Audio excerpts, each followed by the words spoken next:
Dear viewers, good evening to all of you. Today I would like to deal with translations and vocabulary improvement. తెలుగులో నుంచి ఇంగ్లీష్లో translation ఎలా చేయాలి? తెలుగులో వాక్య నిర్మాణం వచ్చి సబ్జెక్ట్ ప్లస్ ఆబ్జెక్ట్ ప్లస్ వెర్బ్గా ఉంటుంది. ఇంగ్లీష్లో subject plus verb plus object. అంటే తెలుగులో ఉన్న వెర్బ్ చివరిలో ఉన్న వెర్బ్ మధ్యలోకి వచ్చేస్తుంది. అది మనసులో ఉంచుకోవాలి. పరిమితుల్లో అత్యధికం కలుపుతాలే. Most of the limitations are imaginary. ఏంది వెర్బ్కి లెఫ్ట్ సైడ్ సబ్జెక్ట్ వస్తుంది ఇంగ్లీష్లో. వైఫల్యాల కంటే భయం కారణంగా ఆగిపోయే వ్యక్తులే ఈ సమాజంలో ఎక్కువ మంది ఉన్నారు.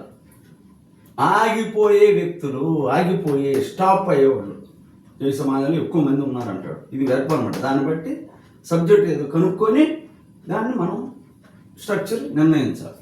మనం ఊహించుకునే పరిమితుల్లో ఇది కూడా వెర్బే.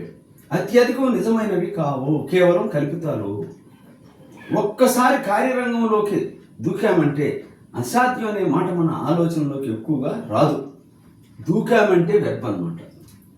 రాదు అనేది కూడా ఇక్కడ డజంట్ కమ్. క్రమంగా ధైర్యం పెరుగుతుంది. ఇది కూడా వెర్బే.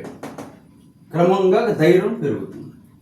More people in the society, ఈ స్టాప్ వెర్బ్ కదా, దీని left side. Most people in the society stop because of fear than actual obstacles.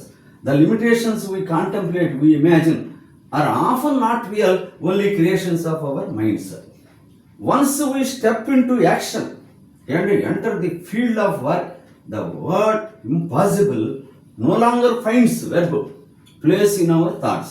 As a result, our confidence grows gradually. అంటే వెర్బ్ని కనుక్కొని దానికి లెఫ్ట్ సైడ్ సబ్జెక్ట్ ఏంటంటే object ఉంటే పెట్టండి, లేకపోతే వదిలేండి. అదే దీని రహస్యం.